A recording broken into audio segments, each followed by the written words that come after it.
अज़ीज़ तलबा व तालिबात, अस्सलामु अलैकुम व रहमतुल्लाहि व बरकातुहू।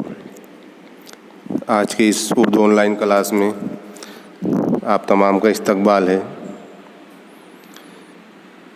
उर्दू ऑनलाइन क्लास में हमारा सबक नंबर 6 जारी है, जिसका नाम है शतरंज की बाजी। आज इसका हिस्सा सुगम का मुताला हम करने जा रहे हैं। पिछली वीडियो में हमने पढ़ा था कि बेगम साहिबा के सर में दर्द होता है, शदीद दर्द होता है, और हकीम साहब को बुलाने के लिए मिर्ज़ा साहब को पैगाम पहुंचाते, लेकिन मिर्ज़ा साहब शतरंज खेलने में इतने मशगूल होते कि वो उन पर तवज्जो नहीं देते। लेकिन मीर साहब जो उनके दोस्त थे वो उनको बार बार कहते कि अगर तुम बेगम साहिबा की बात नहीं मानोगे तो मैं आगे शतरंज नहीं खेलने वाला हूँ, क्योंकि वो जो शतरंज की वो बाजी जो बिछी होती है बिसात, उसमें मिर्ज़ा साहब की जीत होने वाली होती है। इसलिए मिर्ज़ा साहब किसी भी चीज़ पर ध्यान नहीं देते, वो सिर्फ अपनी शतरंज की बाजी पर ही ध्यान देते हैं। लेकिन मीर साहब उनसे कहते हैं कि अगर तुम नहीं सुनोगे तो मैं नहीं खेलूँगा। यहाँ तक हमने पढ़ा था और समझा था। अब आगे के सबक की हम शुरुआत करेगी। तो फिर मीर साहब खेलने से इनकार कर देते, तो फिर मिर्ज़ा साहब मजबूर होकर अंदर गए तो बेगम साहिबा ने कराहते हुए कहा, तुम्हें निगोड़ा शतरंज इतना प्यारा है कि चाहे कोई मर भी जाए पर उठने का नाम नहीं। शतरंज है कि मेरी शौकन है, नौज कोई तुम जैसा नरमुहिया हो। मिर्ज़ा साहब कहते क्या करूं? मीर साहब मानते ही ना थे, बड़ी मुश्किलों से गला छुड़ाकर आया हूं। बेगम साहिबा कहती है क्या जैसे खुद निकट्टू है वैसे ही दूसरों को समझते हैं, उनके भी तो बाल बच्चे हैं कि सबका सफाया कर दिया। तो मिर्ज़ा साहब जैसे ही घर में दाखिल होते तो बेगम साहिबा एकदम उन पर भड़क जाती है, गुस्से हो जाती है, और कर्राते हुए गुस्से में कहती है कि तुम्हें निगोड़ा शतरंज इतना प्यारा है कि कोई मर भी जाए तो भी तुम वहाँ से उठने नहीं वाले हो। और कहती कि शतरंज है या मेरी शौकन है, नौज कोई तुम जैसा नरमुहा ना होगा। नौज जो है वो औरतों के बोली है जिसमें कहते खुदा ना करे, उसका मतलब होता है खुदा ना करे। तो उन पर बहुत गुस्सा होती है और कुछ उनको मिर्ज़ा साहब को बेगम साहिबा बोलती है। और फिर तो मिर्ज़ा साहब भी मीर साहब का नाम बता देते कि क्या करूं, मीर साहब मानते ही नहीं, बड़ी मुश्किलों से गला छुड़ाकर आया हूं। तो बेगम साहिबा कहती है कि वो जैसे निकम्मे है, निकट्टू है, वैसे ही दूसरों को भी समझते हैं। क्या उनके घर पे भी कोई बाल बच्चे है कि नहीं, उनके क्या सबका सफाया कर दिया है। आगे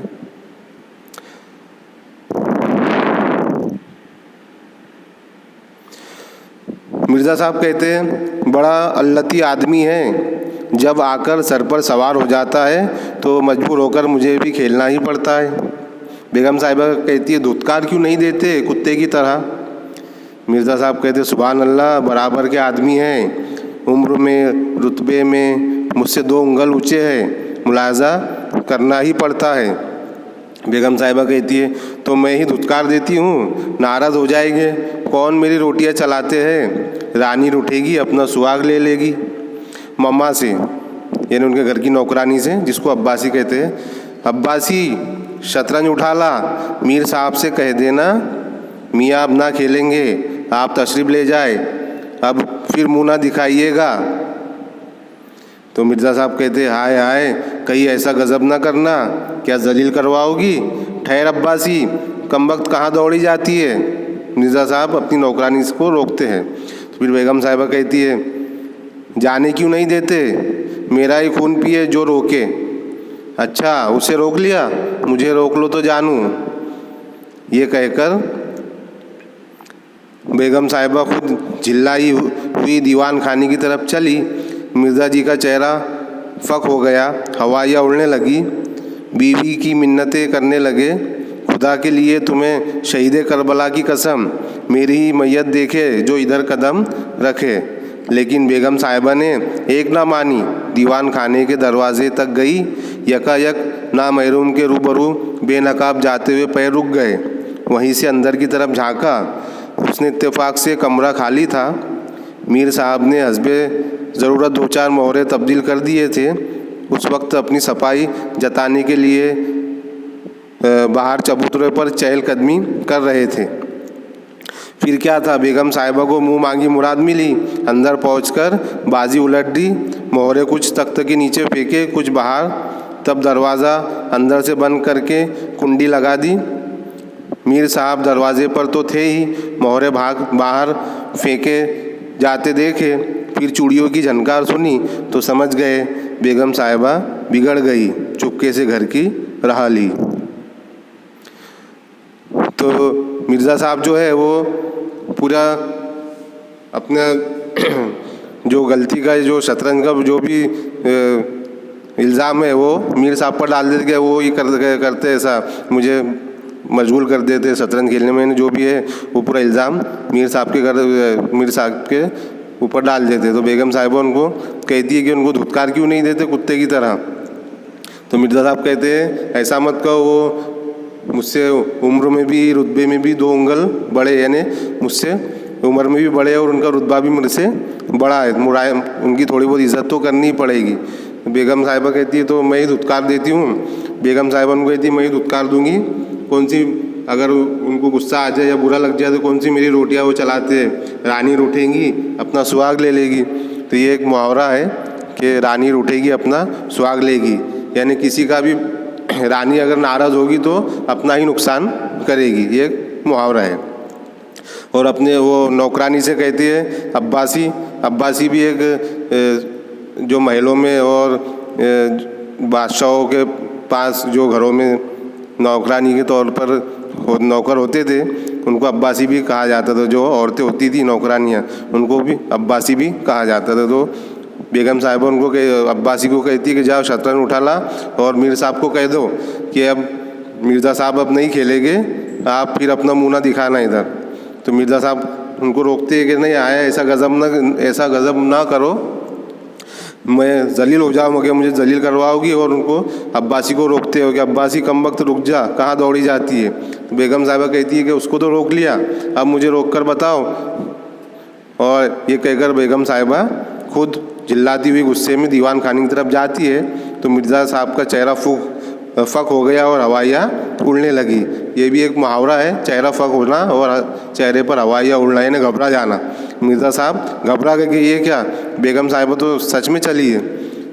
बीवी की मिन्नतें करने लगे कि खुदा के लिए ऐसा मत करो, तुम्हें शहीद करबला का वास्ता उनकी कसम देते हैं, अगर ऐसा करेंगे तो मेरी मैयत देखोगी। लेकिन बेगम साहिबा एक ना मानती और वो सीधा दीवान खाने की तरफ जाती है। लेकिन उनके कदम थोड़े रुक जाते कि भाई नामहरम के पास बेनकाब बगैर पर्दे के जाते हुए उनके पैर थोड़े रुक जाते हैं। लेकिन फिर वो थोड़ा सा अंदर झांक कर देखती है तो अंदर उसने इत्तेफाक से वो कमरा खाली होता है, क्योंकि मीर साहब जो होते हैं वो बाहर, मीर साहब अंदर शतरंज के जो मोहरे थे उनके हिसाब से चेंज कर बदल देते और बदलने के बाद वो बाहर चहलकदमी करते, चबूतरे पर चहलकदमी करते कि भाई किसी को शक ना हो कि मैंने मोहरे बदले। फिर बेगम साहिबा अंदर पहुंचकर बाजी उलट पुलट कर देती है, सब मोहरे फेंक देती है। कुछ मोहरे तख्त के नीचे तो कुछ मोहरे दरवाजे के बाहर, और फिर अंदर से कुंडी दरवाज़ा बंद कर देती है। लेकिन जैसे ही बाहर मोहरे आते हैं और चूड़ियों की झनकार मीर साहब सुनते तो उनको अंदाज़ा हो जाता है कि अब बेगम साहिबा बिगड़ गई है, चुपके से घर की राह लेने में ही फ़ायदा है, और वो घर पर चले जाते हैं।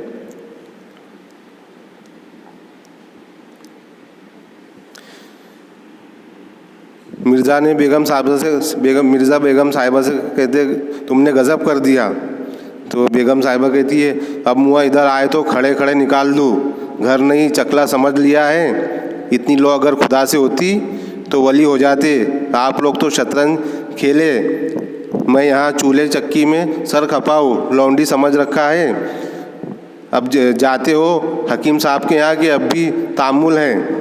मिर्ज़ा जी घर से निकले तो हकीम साहब के यहाँ के बदले मीर साहब के घर पहुँचे तो माजरत आमेज़ लहजे में बादिलेपुर दर्द माजरा कह सुनाया। मीर साहब हंसकर बोले, इतना तो मैं इसी वक्त समझ गया था जब दर्द सर का पैगाम मामा लाई थी कि आज आसार अच्छे नहीं है, मगर बड़ी गुस्सावर मालूम होती है। उफ, इतनी तमकनत, आपने उन्हें बहुत सर चढ़ा रखा है, ये मुनासिब नहीं। उन्हें इससे क्या मतलब कि आप बाहर क्या करते हैं, खानादारी का इंतज़ाम करना उनका काम है, मर्दों की बातों में दखल देने का उन्हें क्या मजाल। मेरे यहाँ देखिए कभी कोई चू भी नहीं करता। तो मिर्ज़ा साहब कहते, खैर अब ये बताइए अब जमाव कहाँ होगा। तो मीर साहब कहते हैं, इसका क्या गम है, इतना बड़ा घर पड़ा हुआ है, बस यहीं जमेगी। मिर्ज़ा साहब कहते, लेकिन बेगम साहिबा को कैसे मनाऊंगा, जब घर पर बैठा रहता था तब तो इतनी खपती थी, घर से चला जाऊँ तो शायद ज़िंदा ना छोड़े। तो मीर साहब कहते, अजी बकने दीजिए, 2-4 दिन में खुद ब खुद सीधी हो जाएगी। हाँ, आप भी ज़रा तन जाए। तो फिर बेगम साहिबा सब मोहरे फेंक कर आती है और कहती है कि अब मुआ इधर दिखे तो मैं उनको निकाल के बाहर कर दूंगी, और ये मेरा घर है कि चकला समझ लिया है। अगर इतनी लो अगर खुदा से लगाते जितनी शतरंज से लगाई है तो आज वली होते, और आप लोग शतरंज खेले और मैं यहाँ चूल्हे चक्की में सर खपाऊँ, मुझे लौंडी समझ रखा है, ऐसा सब गुस्से में मिर्ज़ा साहब को कहती है। और फिर बाद में कहती है कि अभी भी जाकर हकीम साहब के वहाँ अभी भी जा रहे हो कि अभी भी कोई रुकावट है। तो फिर मिर्ज़ा जी पूरा उनकी बात सुनते हैं और फिर घर से निकलते हैं। तो घर से निकलते तो हकीम साहब के यहाँ नहीं जाते बल्कि मीर साहब के वहाँ चले जाते हैं और पूरा मांजरा मीर साहब को बताते कि ऐसा हुआ। बेगम साहबा गुस्से हुई और कुछ कहने लगी। तो मीर साहब कहते कि इतना गुस्सा अच्छा नहीं है, तुमने उनको सर पर चढ़ा रखा है, ये मुनासिब नहीं है। इसका क्या मतलब कि आप बाहर क्या करते हैं, कहाँ जाते, किधर जाते। खानादारी का, घर का खाने का इंतज़ाम करने का काम मर्दों का नहीं है, औरतों का है, और उनको मर्दों की बातों में दखल नहीं देना चाहिए। मेरा यही देख लो मजाल है, उनकी मिसाल देते मीर साहब के, मेरे यहाँ देखो कभी कोई चू भी नहीं करता। तो मिर्ज़ा साहब फिर कहते कि खैर जाने दो, लेकिन अब ये बताओ कि अब हमारा शतरंज का जमाव कहाँ पर होगा। तो मिर्ज़ा साहब कहते कोई बात नहीं, इतना बड़ा घर है मेरा, यहीं जमाव करेंगे, यहीं शतरंज बिछाएंगे। तो मीर साहब कहते कि वो तो बात सही है तुम्हारी, लेकिन बेगम साहिबा को फिर कैसे मनाऊंगा, पहले घर में ही रहता था तो इतनी मेरे से नाराज़ रहती थी, अब अगर घर के बाहर रहो तो मुझे ज़िंदा नहीं छोड़ेगी। मीर साहब कहते कि कोई बात नहीं, अरे बकने दो, 2-4 दिन बकेगी और खुद ही खामोश हो जाएगी। मीर साहब की बेगम साहिबा किसी वजह से मीर साहब के घर से गायब रहना ही पसंद करती थी, इसलिए वो उनके मशगले तफरी का मुतलक गिला ना करती थी, बल्कि कभी उन्हें जाने में देर हो जाती या कुछ अलसाते तो सरूदी मस्तान या याद दहांदन के मज़दाक उन्हें आगाह कर दिया करती। इन वजूहात से मीर साहब को गुमान हो गया था कि मेरी बेगम साहिबा नहायत खलीक मुहतमिल मिजाज और अफत कैश है। लेकिन जब उनके दीवान खाने में बिसात बिछने लगी और मीर साहब की दायमी मौजूदगी से बेगम साहिबा की आज़ादी में हर्ज पैदा होने लगा तो उन्हें बड़ी तशवीश दामनगिर हुई। दिन के दिन दरवाज़ा झांकने को तरस जाती थी, सोचने लगी क्यों कर ये बला सर से टले। इधर नौकरों में भी ये कानाफूसी होने लगी। अब तक दिन भर पड़े पड़े खर्राटे लेते थे, घर में कोई आए कोई जाए उनसे मतलब था न सरोकार। मुश्किल से 2-4 दफ़ा बाज़ार जाना पड़ता। अब 8 पहर की धौंस हो गई, कभी पान लगाने का हुक्म होता है, कभी पानी पिलाने का, कभी बर्फ़ लाने का, कभी तम्बाकू को भरने का। हुक्का तो किसी दिल जले आशिक की तरह हरदम गर्म रहता था। सब जाकर बेगम साहिबा से कहते, हुजूर मियाँ का शतरंज तो हमारे जी का जंजाल हो गया, दिन भर दौड़ते दौड़ते पैरों में छाले पड़ जाते हैं। ये भी कोई खेल है कि सुबह को बैठे तो शाम कर दी, घड़ी 2 घड़ी खेल लिया, चलो छुट्टी हुई। और फिर हुजूर तो जानती है कि कितना मनहूस खेल है, जिसे इसकी चाट पड़ जाती है कभी नहीं पनपता। घर पर कोई ना कोई आफत ज़रूर आती है। यहाँ तक के एक के पीछे मोहल्ले तबाह होते देखे गए हैं। मोहल्ले वाले हरदम हम ही लोगों को टोका करते हैं, शर्म से गड़ जाना पड़ता है। बेगम साहिबा कहती है मुझे तो ये खेल खुद एक आँख नहीं भाता, पर क्या करूँ, मेरा क्या बस है। मोहल्ले में 2-4 बड़े बूढ़े थे, वो तरह तरह की बदगुमानियाँ करने लगे। अब खैरियत नहीं, हमारे रईसों का ये हाल है तो मुल्क का खुदा ही हाफिज़ है। ये सल्तनत शतरंज के हाथों तबाह हो गई, लक्षण बुरे हैं। अब मीर साहब के वहाँ ये शतरंज की बिसात होने लगी तो मीर साहब की जो बेगम थी उसको भी इससे फिर तकलीफ़ होने लगी, क्योंकि पहले मीर साहब पूरे दिन भर बाहर रहते थे और बेगम साहिबा, मीर साहब की जो बेगम साहिबा है वो आज़ाद थी, जहाँ जाना है, जिससे बात करनी है, वो आज़ाद थी। लेकिन जैसे ही अब मीर साहब के घर में बिसात बीतने लगी तो वो भी एक बंधन में बन गई और वो उसको भी घबराहट होने लगी और तकलीफ़ होने लगी, क्योंकि वो बाहर रहते थे तो बेगम साहिबा को कोई उनसे कोई भी शिकायत नहीं थी। इसलिए मीर साहब अपनी बेगम साहिबा को यहाँ बहुत ही खलीक यानी कि खुश इखलाक औरत समझते थे और वो समझते थे कि मेरी बेगम को मेरे शतरंज खेलने से कोई भी दिक्कत नहीं है। लेकिन जब उनके घर में शतरंज खेलने जाने लगी तो वो एकदम ही उनको भी घबराहट होने लगी और वो उनकी जो आज़ादी थी वो छीन गई। और घर के नौकरों में भी कानाफूसी होने लगी कि अब पहले दिन भर खर्राटे लेते थे, कुछ काम नहीं होता था, दिन भर खर्राटे लेते थे, घर में कोई आए कोई जाए उससे हमारा कोई मतलब था ना कोई सरोकार। मुश्किल से 2-4 दफ़ा बाज़ार जाना पड़ता था, नौकर भी ऐसा कहते थे। लेकिन अब तो आठों पहर यानी कि भाई आठों पहर हमको खड़े पैर रहना पड़ रहा है। कभी पान का हुक्म, कभी पानी लाने का हुक्म, कभी बर्फ़ लाने का, कभी तम्बाकू भरने का। और हुक्का तो ऐसे पीते हैं जैसे कोई दिल जले आशिक जो हर दम पीता रहता है, उस तरह तो हुक्का पिए जा रहे हैं। तो बार बार इन नौकरों की भी हालत ख़राब हो गई थी, उनके भी काम बहुत ज़्यादा आ गया था। फिर जाकर बेगम साहिबा के पास जाते नौकर और कहते कि ये शतरंज तो हमारे जी का जंजाल हो गया है, दिन भर दौड़ते दौड़ते हमारे पैरों में छाले पड़ जाते हैं। ये भी कोई खेल है कि सुबह से लेकर शाम तक बस खेलती रहे, घड़ी 2 घड़ी खेल लिया तो अच्छी बात है, लेकिन ये तो अक्खा दिन। और फिर हुजूर आप तो जानती है कि कितना मनुष्य खेल है, इसकी जिसको आदत पड़ जाती है तो फिर वो कहीं का नहीं रहता और घर पर कोई आफत बड़ी ज़रूर आती है। और यहाँ तक हमने सुना है कि इस खेल की वजह से महल्ले के महल्ले तबाह हो गए हैं और महल्ले वाले भी हरदम हमको टोका करते हैं और शर्म से हमारा सर नीचे हो जाता है।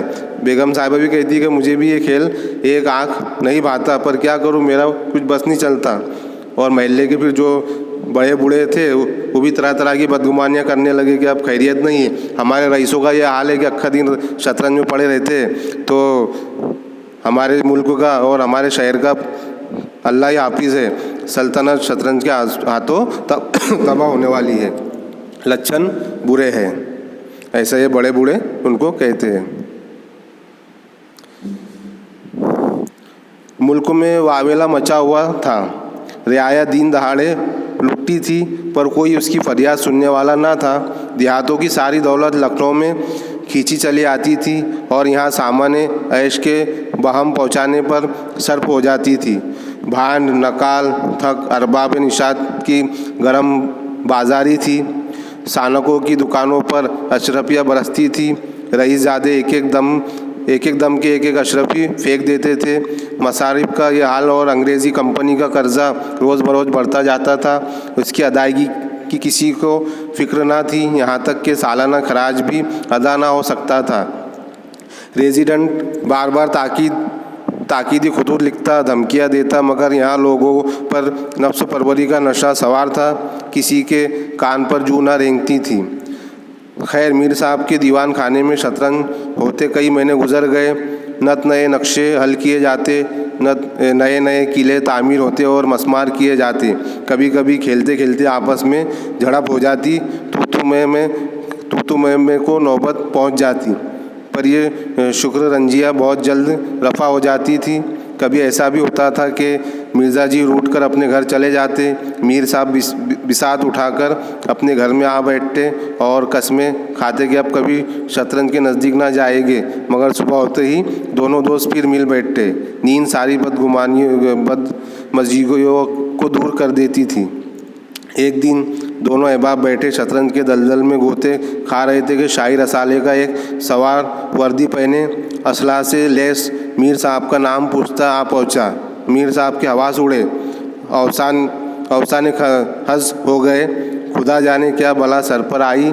घर के दरवाजे बंद कर लिए और नौकरों से कहा घर में नहीं है। सवार ने कहा घर में नहीं है तो कहाँ है, कहीं छुपे बैठे होंगे।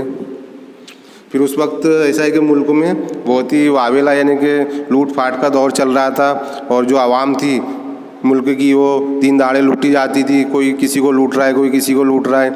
बहुत ही अफरा तफरी का माहौल मुल्क में था और कोई भी किसी की फरियाद सुनने वाला नहीं था, क्योंकि जो नवाब थे वहाँ के वही शतरंज में लगे हुए थे, तो फिर आया का कौन ध्यान रखेगा।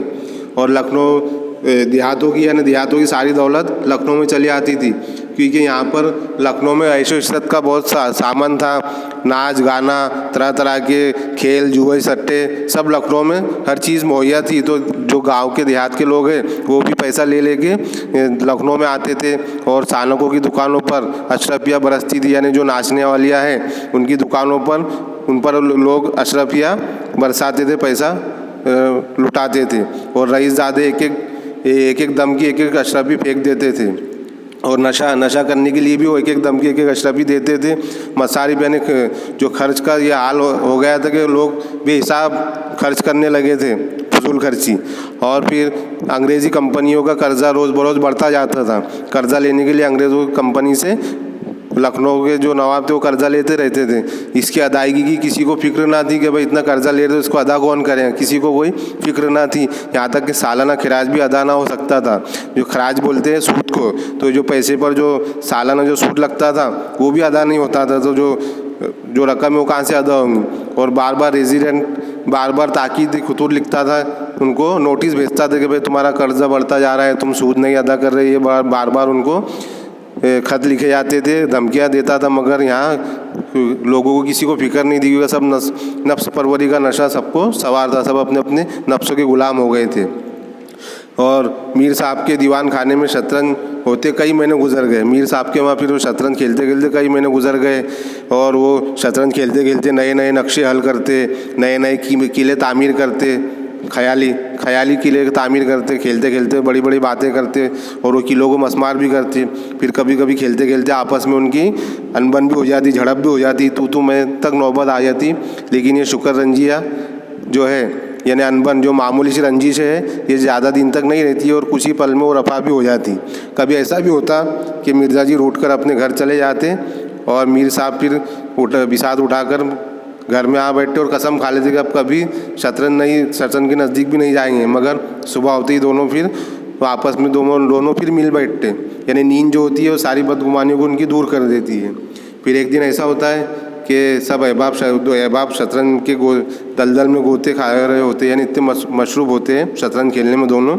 और एक शाही रसाला का एक सवार वर्दी पहने असला लैस हथियार के साथ आता है और एक नोटिस लेकर, एक पैगाम लेकर आता है और मीर साहब का नाम पूछता हुआ आ पहुँचता है। तो मीर साहब जैसे सुनते कि कोई शाही यानी बादशाह की तरफ से कोई सिपाही आया है और मेरा पूछ रहा है, तो उनकी हवा से उड़ जाती है, लेकिन वो एकदम ही खौफजदा हो जाते हैं और उनकी जो होश आवाज़ वो बिल्कुल गायब हो जाती है और कहते हैं खुदा जाने क्या बला सर पर आई है। और वो घर के दरवाजे बंद करने का कहते हैं नौकरों को और कहते हैं कि अगर कोई पूछे तो कह देना ये घर पर नहीं है। लेकिन सवार फिर उनको कहता है कि घर पर नहीं है तो कहाँ है, कहीं छुपे बैठे होंगे। और ये सवार ये कहकर फिर तो ये सबक हमारा यहाँ तक ही आज की वीडियो में हो रहेगा। आइंदा वीडियो में अगला सबक का मुताला करेंगे। अल्लाह हाफिज़।